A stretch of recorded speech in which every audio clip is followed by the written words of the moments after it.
Welcome everyone to Artful Design TV COVID-19 edition online and in quarantine. As always, you can find us at artful.design/TV. I'm your host, Ge Wong. And for those of you joining us for the first time, this is a multi-format weekly series on encompassing artful design, music, coding, critical making with helpings of history and philosophy, and life check-ins. No experience is needed. All are welcome. And as always, this is an ongoing experiment. With me is our intrepid and fearless co-producer, Kungwoo Kim. I do want to say that, hey, the homework gallery for your COVID-19 haikus are up. It's actually at this following URL, but the easiest way to get there is actually just to go to the Artful Design TV archive, and where the homework submission was, there's a homework gallery. So from here, you can actually see a number of the COVID-19 haikus that have been submitted, and we're also going to do a similar one for the week 2 homework, which is a craft any craft. And by the way, both of these submission portals are still open, so feel free to continue to submit things as you get inspired, and you can submit this at the same TV archive webpage. So today we're going to talk about virtual reality and design, and with us here is going to be the CCRMA Virtual Reality Design Lab. Hi everyone, how are y'all doing? Great. So we have Jack, Kathleen, and Kyle. Actually, before we go on, can you each tell us a little bit about yourselves? Sure. My name is Jack. I'm a PhD student at CCRMA, one of the founding members of the VR lab with Ge and Kungwoo shortly thereafter. And you'll hear more about my research interests later, I think. Yes, we will. Kathleen? Yeah, hi, I am a incoming master's student. I've been part of the very virtual VR lab meetings so far for this quarter, but hoping to join in person at some point next school year. Yeah, we'll get to the other research interests later on. Extrovert in a way, like, because you're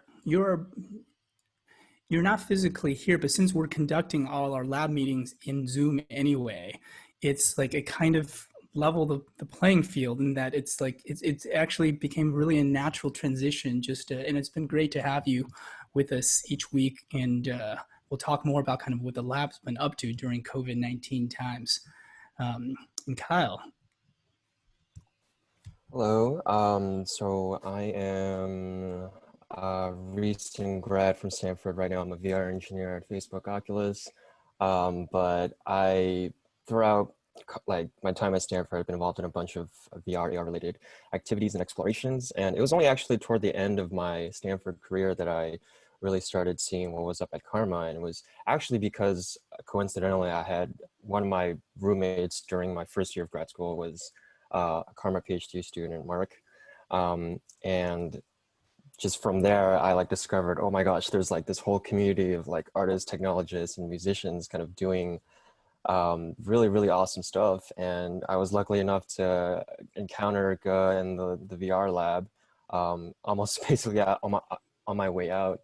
But here I am, just definitely would have been like a home for me if I had started school now. Right. Well, we didn't really exist until somewhat recently, but it's so awesome to have you with us. You've been so thoughtful, not only about the things you built, but also about the very process of designing for VR. So we'll come back and talk about this later in today's episode.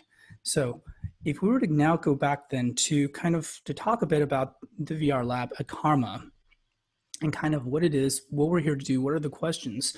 I thought I put together just a little bit of a short history of the VR lab, because you know what, we only have a short history. We can kind of see some of the questions that are being asked here. You know, VR, hey, it's a new medium for artful design. What new experiences can we craft?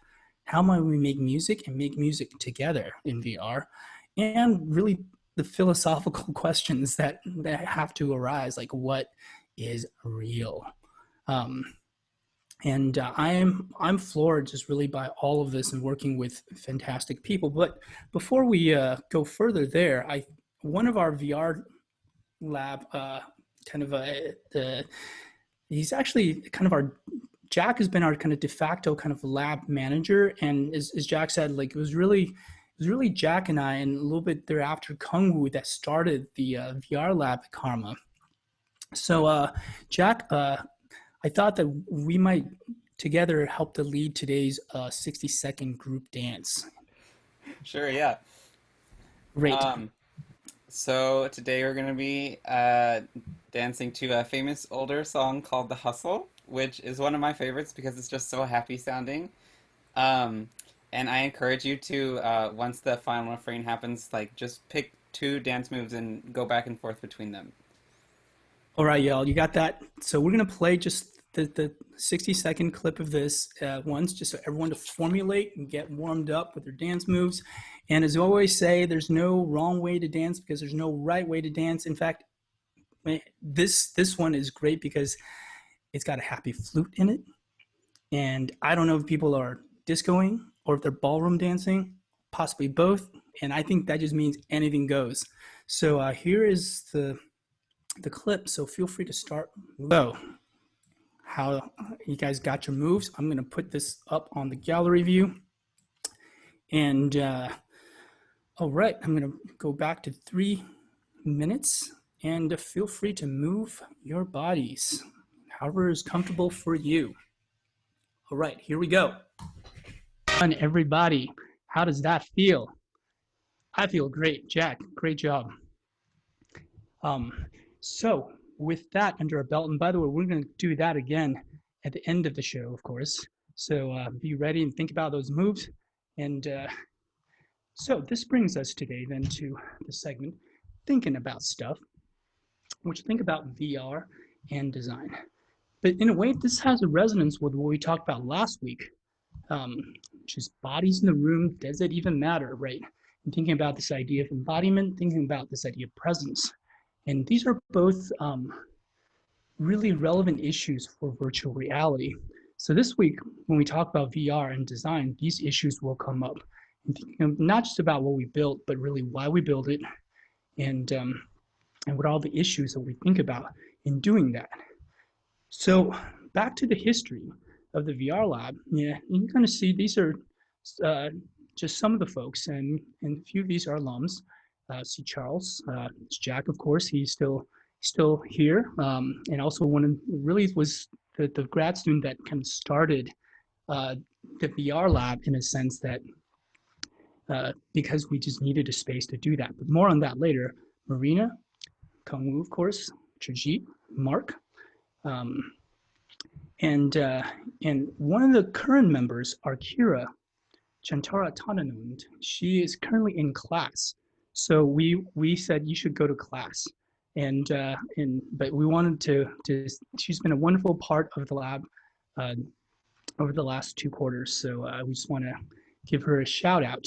Now, back to the history is when I got to Karma, and this is Stanford Center for Computer Research in Music and Acoustics, I started the research group Music, Computing, and Design, and that was back in 2007. And in this research group, we do everything from programming language design for music, to laptop orchestra, to designing kind of apps, musical instruments, musical interactions. We think about kind of musical applications and humanistic applications of things like human-in-the-loop artificial intelligence, and designing systems that kind of embody this kind of interaction, meaningful human interaction with machine automation. And we'll likely spend not one, but possibly a whole arc of a set of future Artful Design TV episodes to really think about AI and what it means to design well, design artfully for AI. In a way, the book, Artful Design, and really this TV series is really comes from a lot of the work that we've been doing in music, computing, and design. In 2016, I believe, this is when we actually had an experimental VR class at Karma. Actually, here we see Jack. Jack, can you tell us a little bit about what you're doing here? Yeah, so I had my hands hooked up to a game track so that I could get tracking in 3 dimensions for my hands because at that point all there was experimental headsets. And I'm pushing waves around in the ocean and treading water in a way that makes music with every wave that I push. And eventually some whales notice me and they come up and they sing to me. Having been under the head-mounted display to look at this, I can say that, there's you know rationally that this is virtual reality, but when a giant freaking whale, as virtual as it may be, starts approaching you, it's a very visceral kind of there's a terror that seizes you, even if you know that that whale is not quote unquote like real or at least physical, right? And in that course, people have created so many creative projects. Here's a Debbie, and in a kind of a virtual inside the mind of like Kanye world, as interesting or frightening or as awesome as that may be. And here's Gina, who actually used a leap motion to track her hands and finger joint movement in VR, so using her hands can actually interact with things within the VR environment. I was very fortunate to be on a project visualizing John Chowning's one of his pieces, one of his seminal pieces, Tyrannus, in 3D in the Owlsphere. And actually, this picture here, you can actually see in the middle is Karma director, Dr. Matt Wright, who before joining Karma was the director of research at the Owlsphere. And the Owlsphere is this giant dome with multiple speakers, multiple projection that can project like a single continuous stereoscopic image. And actually above the dome, you can kind of see Matt here on the left actually performing.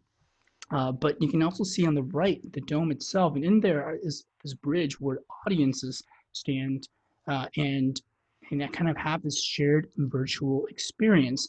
An inside dome, it could look something like this, and you're wearing these stereo glasses to actually, then you can actually see things that are not just on the dome, but like it looks like it's just physically in front of you, swirling about you, particles that just swim around everyone. And so that was a really cool experience. And in this case, this is one that doesn't have a head-mounted display, and the display is actually on the dome. And this actually changes the dynamic of kind of what kind of experiences you would design and what things are possible.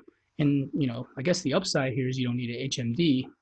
The downside is you kind of need a giant dedicated dome, but this is something that really, there's things that you can only do in this dome that you can't do otherwise in VR.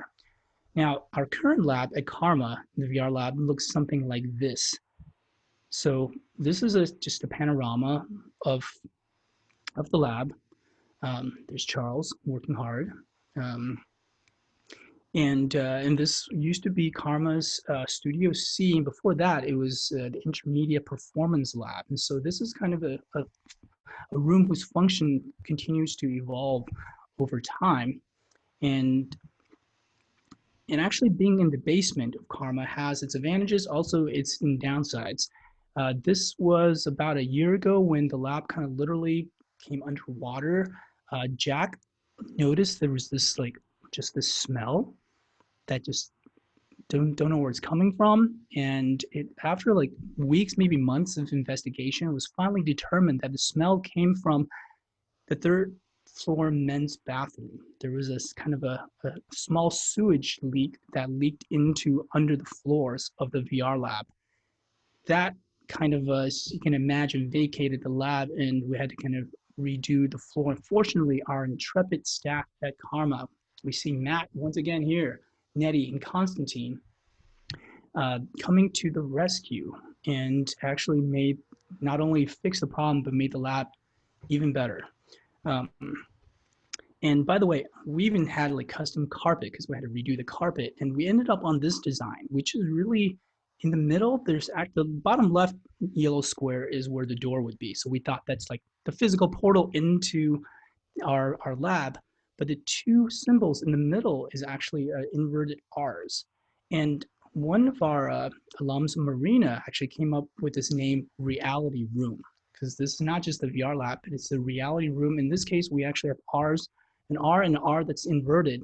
Um, I think speaking to the kind of reflexive nature and the reflective nature between our physical reality and virtual reality. And so we're all reality roomies.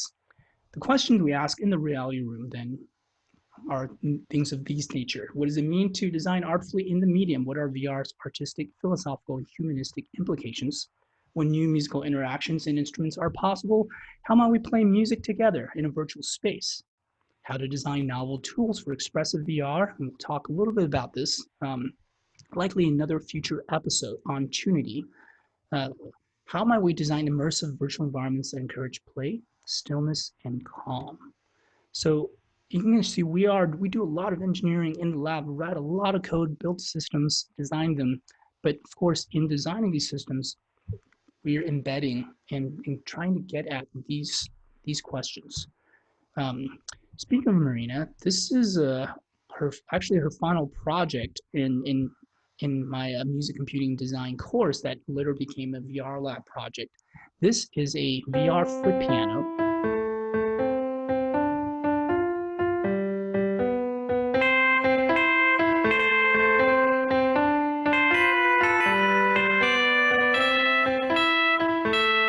You can kind of see her dog running across the shot.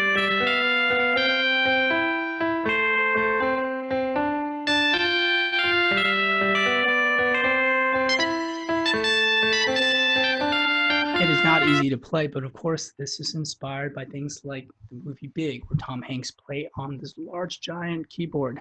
In this case, it's virtual. And so she actually has sensors on her feet that are being tracked by the sensors. So those are actually the operative kind of points that are being tracked here. And that's used to create this particular musical interaction. So this is one of the things we do is musical social interaction design in VR. Here is a two-person instrument that Kyle's been working on. Kyle, I don't know if you want to say anything about this. Yeah, so the idea is that you have one person who's in charge of the pitch, kind of the fingering. The idea being that in this video, like I'm almost like the fingerboard, the neck of the violin or whatever instrument is being played, and Ge is like is the other arm that's doing the bowing, so to speak. The idea here is to, kind of explore the fact that even though VR, we think of it as like a visual, you have your headset on, you're seeing a visual thing. Like, really, it's all just kind of sensors and being able to use it without the headset. At least, I don't have to be wearing the headset. There's a lot of interesting interactions to be explored there. Yeah, this is quite interesting because Kyle's been designing a set of instruments that really kind of take advantage of our physical bodies in virtual reality. And a note on the bowing that you see me doing here is that we have conceptualized, in this case, the bowing to not be bowing any kind of strings or virtual strings, but we're just bowing the space. So any movement that the controller is actually making, and that's getting picked up by the sensors, that's basically energy injected into the system, and that's the quote unquote bowing. So basically, the more I move, the more intense the bowing, and that's hooked up to a kind of a simple synthesis model that we created, and that is actually what we're hearing. So other projects, 2 weeks ago, we heard from Kungwu about his MIDI City, and this has a VR instantiation in which you actually are in the middle of the city and you're controlling all the buildings and making music, and you can take a boat out and kind of see the little purple boat on its way to the moon on the left, which is situated literally in the water, in the ocean. And you can take a boat there, and of course, in the moon are the same two rabbits, and they're making rice cake and music, and that's MIDI.city.vr. Anything you want to say about more about this, Kungwu? So the choice I made, the reason why I put the moon on the water was that when I was in VR and sort of flew into the moon as I gave the demo last week, it gave you sort of the motion sickness. And I was trying to cope with these limitations of staying still while your visuals move.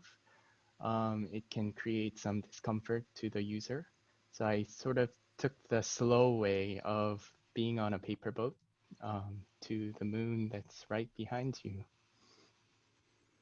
It's and there's a bridge that actually on the boat, it kind of carries you, and you cannot help but want to duck, even though it's a very, again, it's a very direct and visceral kind of feeling you have. It really feels like you're there. Thank you, Kung Wu. And here's Charles Foster's sign. And in this case, Charles has created an experience where you're moving your hands using the controllers and shaping this magical audio-visual particle cloud, particle both in the visual sense, but also in the sonic sense. And this is actually also spatialized through the space. So you're really Tai-Chiing sound across space. And furthermore, there has a kind of a social dimension, which you can do this with other people, but also you can do this with past echoes of yourself. So you can actually kind of interact with this sound entity, but your motions are recorded, and those recordings become past echoes that then you can access in the present. So in a way, you are playing music across time with earlier versions of you. So this is another really cool project. Mark Sabini's shadow puppet in VR. Not only can you use your hands to control the shadow puppet to music in a dance, at some point the shadow puppet jumps off of the screen of the wall that it's projected on in VR and actually comes right up next to you and starts dancing, right? And this is kind of asking questions about, well, kind of the fourth wall, kind of what is the projection versus the thing, but also just a fun musical and a very artful experience. So in addition to building kind of experiences and building instruments and asking these questions, part of this is what the lab does is also build tools to actually do all of this in the first place. And this is kind of the kind of one level lower tool building aspect of the VR lab. And one of the primary tools we have been using is Trinity, and which is Chuck for Unity. And actually, we have Jack Atherton to thank for this. Jack, would you anything to say on Trinity? So Trinity is a way of essentially using all of the best properties of Chuck within the Unity game engine. So for me, what I use it most for is live synthesis in reaction to what's happening in the game world, as well as using Chuck's notion of strong and deterministic timing. And that way you kind of get the best of both worlds, all of the features of Unity controlled by all the features of Chuck, and vice versa. Thank you, Jack. And not only has this been used in the VR lab, it's also been used something like probably over 100 projects in courses at Karma and final projects. So a lot of things have been built using Trinity, and there will be a future episode of Artful Design TV just on Trinity and encoding music in this graphical game engine.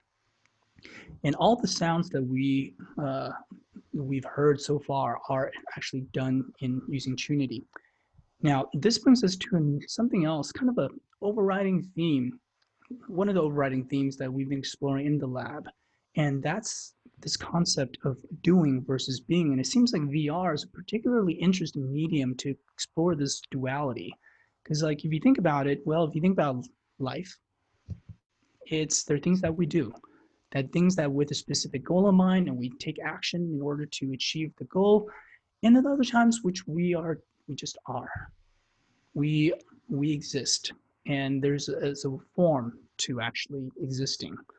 And that form, without even necessarily having any specific purpose attached to it, is intrinsically interesting and worthwhile in itself. And in a way, it seems like we could think about life as being actually a combination of these two things. And it seems like in a medium such as VR, where we get to really envision the world, doing is certainly interesting, of course, but it seems like it's also an opportunity to really engage with this idea of being.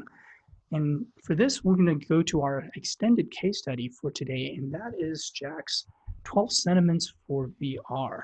And I'm going to stop sharing my screen so Jack can share his and tell us a bit about 12 sentiments for VR. Sure. One moment. So 12 Sentiments for VR is, when I describe it, I usually call it an exploration of the emotional life cycle of a plant. And what that means is that there are all these emotional aesthetics that I am trying to encourage people to feel. And I sort of walk through each one through a narrative of a plant community growing, releasing seedlings into the world, and sort of being reborn in the next generation. And each of the movements is interactive in some ways, so you have some way to control what's happening in the world and how the music is unfolding. But I really wanted to emphasize this notion of being, which I sort of interpreted as like an intentional stillness and reflection and calm. So I will show you just a couple of short moments from his. This is a recording I took of going through 12 Sentiments. And this is a viewpoint from you, from under the head-mounted display. Yeah. So this is the second movement where you're learning how to catch sunlight.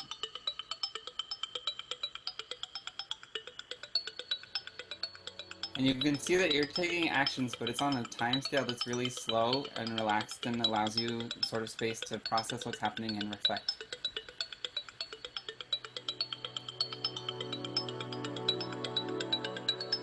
I'm going to skip ahead now. Here you have a different viewpoint. You're the wind and you're encouraging these seedlings to fly.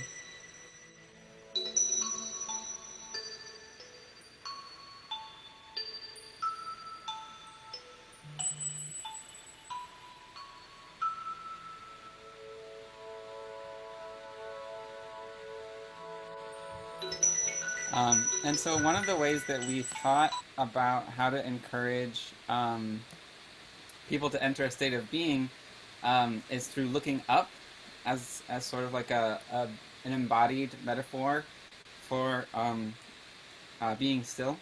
Because when you're out and about in the real world and you look up, it's almost never because you're trying to get something done. You're either relaxing, you might be looking at the sky, looking at some beautiful nature, looking at a building, but very rarely engaged in doing. And so we use that I use that some in 12 Sentiments, especially in this movement, which is the sixth one.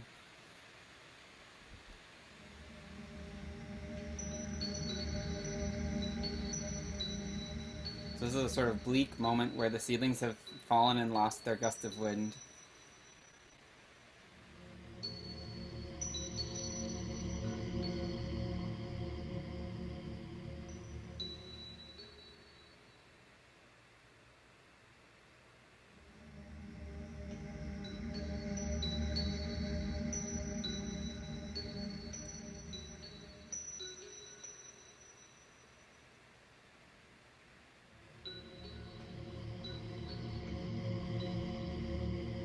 When you look up, it starts to call down this magic version of the wind that eventually lifts them back up.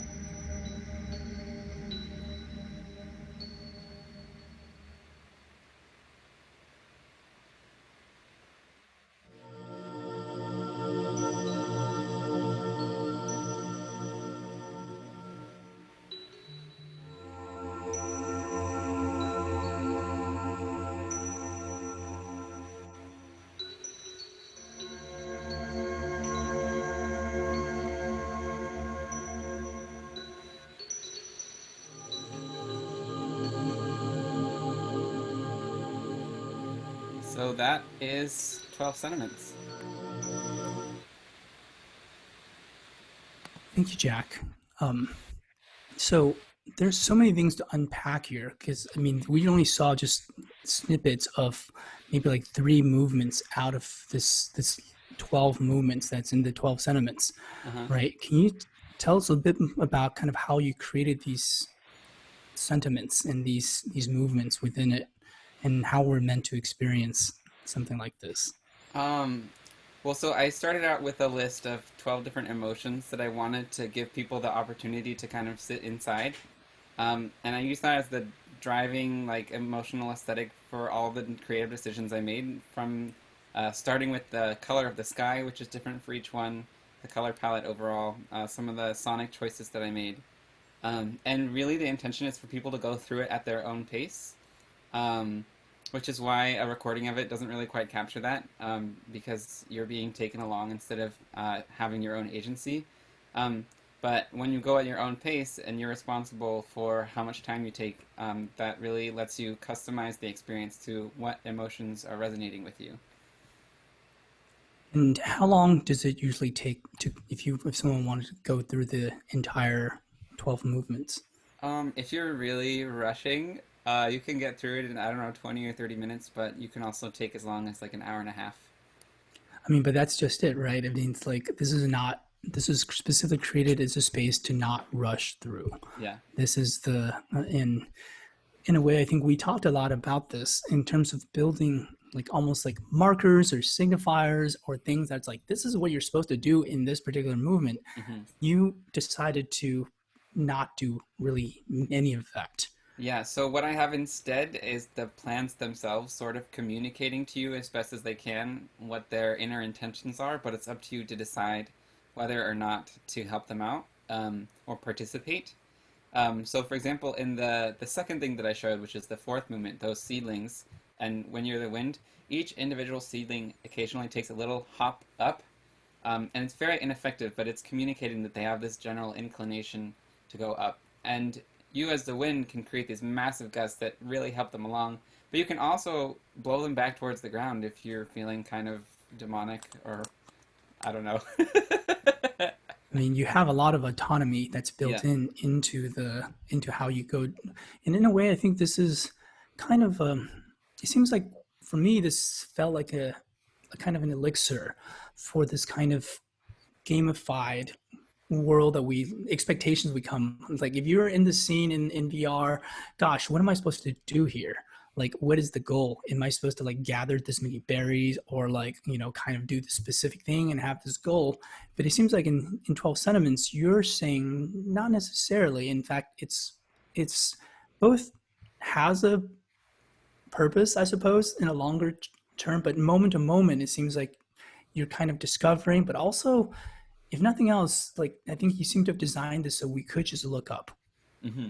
And I think the moment we looked up, it feels like it kind of takes this obligation to try to figure out what am I supposed to do away, which I really like. Yeah. I mean, I think this is actually an invitation maybe for everyone in VR or not. I mean, I think just look up. And I mean, if I look up, I see the ceiling, but you know what? I kind of like looking at the ceiling.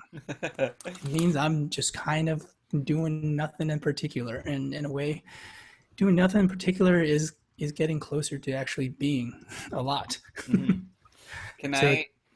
Can I take a moment to share this amusing image that kind of described my initial reaction during the quarantine? Please. Okay. So I found this actually a while ago, like last November, I think. But this really encapsulated my gut reaction to when I first had to start making changes based on the coronavirus. I had to essentially cancel this research trip that was supposed to last 7 months. 3 weeks into it, it was supposed to be all the research for my dissertation. So I'm going to do something that's not that now. But I reacted by always thinking that I had to be doing something, finding some other way to make progress. And eventually I realized that what I really needed was to just center myself and practice being, which has a lot to do with some notions of like meditation or spirituality for some people, but essentially just like taking the time to be still and allow myself to reflect and be calm. So yeah. Thank you, Jack. I think that captures a lot of how many of us are feeling. But in fact, this actually brings us to another aspect of your work and very much your dissertation work. And all of this is very connected, right? And in particular, your dissertation has been looking at kind of your notion and this philosophy of folk design. Can you tell us a bit more about how you see folk design and why do it? What is it? Well, so folk design is a term that I made up because I don't have a better term for it yet. And it comes after this one person, Rich Gold's notion of the term folk art, which means like ordinary people or amateurs practicing art and art making in the context of their own like local social community for their friends and family in a way that's often ephemeral. And he opposes it to art that's trying to be high art, very conceptual or abstract or reflective of the person's inner state, and pop art, which is intended to be highly commercial. Though all art can be a mixture of those three things anyway. So then I decided that folk design is people practicing design in their own local social context for the benefit of how it feels good to go through the process of making something that's both beautiful and useful, as well as the way in which it helps people form connections to their social community. Because when you take a step from art to design and something needs to be not only beautiful or meaningful, but also useful, it can be really difficult to make something that works, and you often need to rely on other people around you to bounce ideas off of them or for their advice, that sort of thing. So not only is it good for just like the satisfaction of going through the process and achieving some result, but also for connecting you to your social community. So it seems like 12 Sentiments would be, in a way, designed with that in mind, or? Yeah, sort of. Because I wasn't making it because I wanted to sell a lot of copies of it. And I wasn't making it because I thought it reflected some like pure art thing, though you can argue that maybe there's something of that in there. I was really just trying to explore for myself like what it means to make something in this new medium that I think is expressive and valuable and musical. And I understand you also been doing some other forms of folk design. I am glad you asked. The other folk design that I do is making these little marble runs out of copper wire. So I bend it by hand, and I solder it with a blowtorch, and then so like you can run a marble down it. This one has a little spiral there, and then this one has a little vertical U-turn. And I made both of these since the epidemic started. And it is a very frustrating process. And I rely a lot on the people around me to help me through. But I'm always really happy with what comes out of it in the end. And why did you start doing this? Since a very early age, I've always loved roller coasters and marble runs. My first email address was RCT Fanatic, which stands for Roller Coaster Tycoon Fanatic. And so the sculptures that I made early on were modeled after roller coasters. I have this one here, though I don't have the marbles for it. I themed it after the first modern roller coaster to have a safe inversion where you go upside down, so it goes through this little corkscrew here. And that's really why I started wanting to make these. I saw videos of them when I was in high school, and then it wasn't until I got to grad school that I decided that it was something that I could learn to do for myself. Wonderful. And how many roller coasters have you been on, Jack? The last I counted was like 130 to 150 or so. You are probably the most authoritative writer of roller coasters that I know. Well, thank you very much. But going back then from this idea of doing versus being, and by the way, there is an article out there and published in the Journal of New Music Research that Jack authored, and that I will link that in the archive for Artful Design TV, and that basically talks about all the principles for designing with this kind of idea, this lens of doing versus being in VR. And then and in fact, Jack just posted the URL to doing versus being in the chat. But also this idea of folk design, if we bring that back to kind of where we are now, right? In this time of COVID-19 and also within the VR lab. And, you know, in a way, we've been running our VR lab very differently this quarter, and kind of by necessity. We have kind of a shared space where there are usually more people than we have equipment to actually do VR work. And even though, again, our intrepid technical director, Matt, has rescued a lot of this equipment, and so different people can use it, it's still not the same, you know, ironically, for a VR lab that we can't be in a physical space. It changes the way completely that we work. So we've changed kind of what we've been doing this quarter to focus more on, I think this idea of craft, and craft with not necessarily so you can get a publication out of it, but just this craft for its intrinsic value and in the process of doing it, very much as you've articulated in folk design. So with this, maybe I'll, you know, kind of open it back up to our VR lab here. You know, I don't know if anyone want to say more about kind of what you've been working on. We actually, by the way, for people who are not in the lab, we actually have, by every 2 weeks, we have critique of kind of what VR projects people are working on. We give one another feedback and really awful ideas that may become really awful features, or sometimes really awesome features. But this quarter, we've been doing more of a craft-based approach, and we've been calling crift. It's a kind of a critique of craft, and craft that doesn't need to serve any specific kind of academic purpose. Yeah, I know Kung Wu, for example, you've been building, what have you been working on? So as Jack is a roller coaster tycoon fanatic, I'm an escape room fanatic.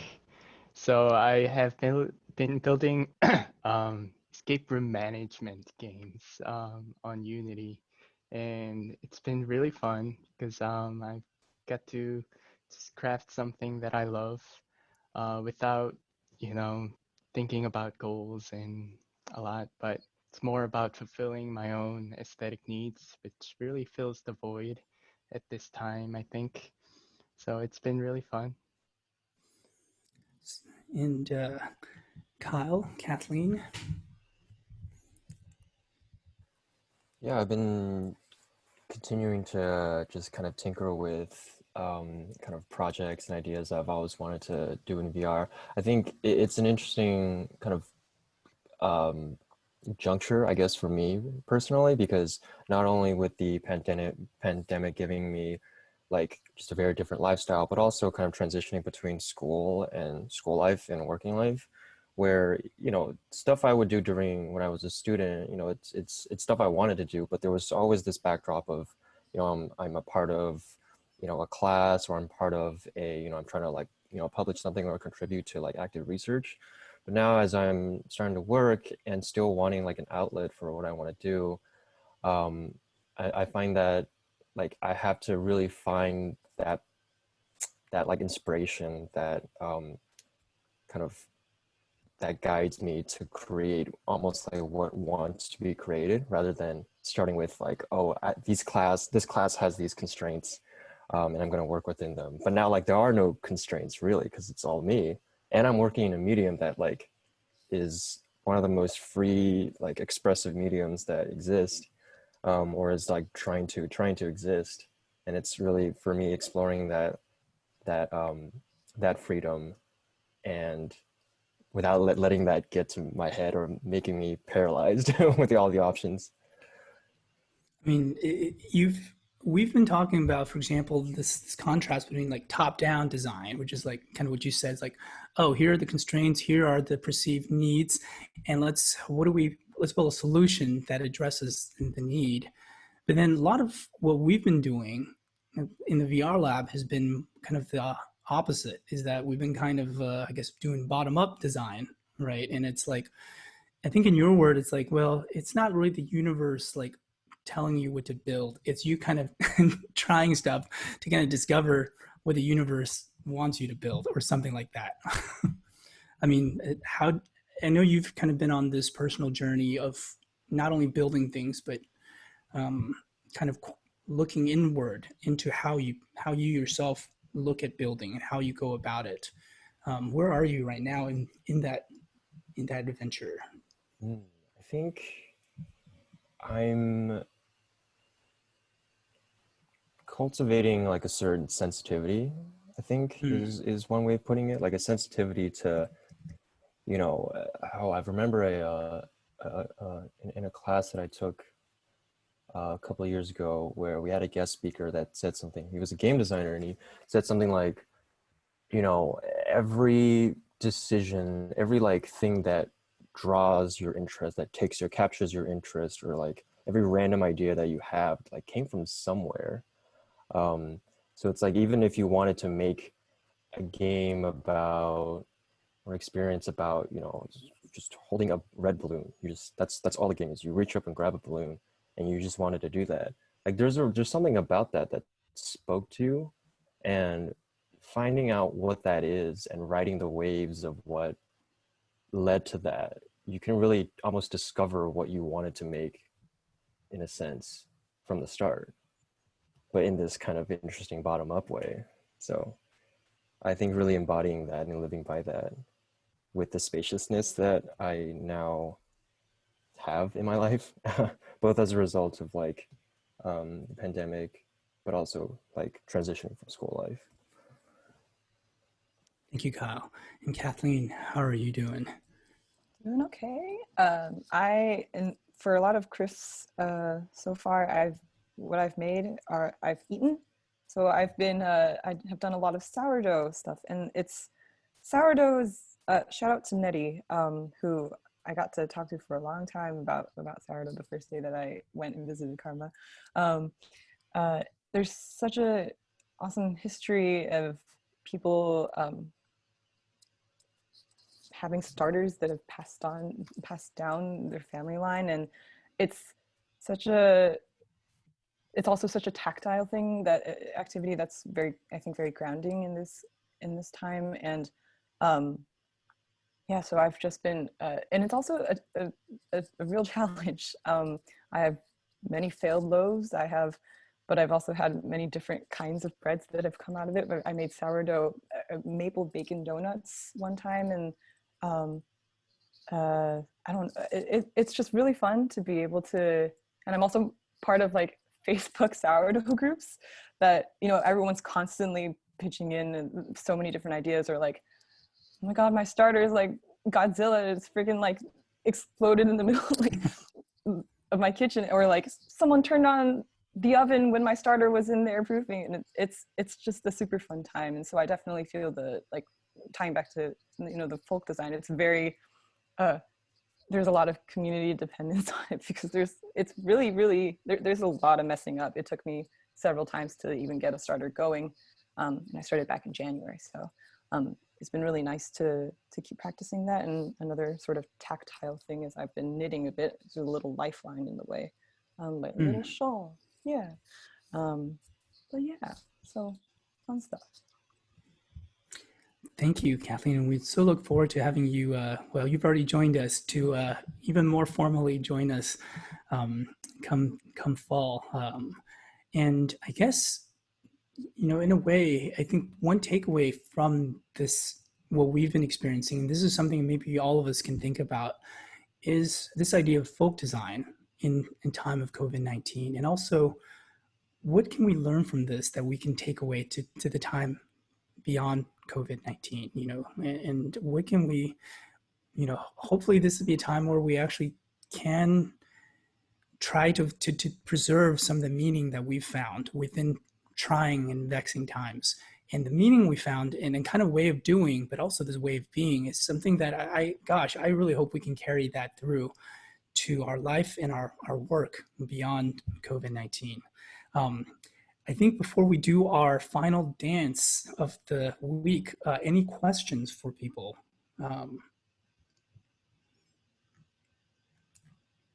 As I load up our dance. So Jack, you want to do the honor of taking us one more time through Do the Hustle?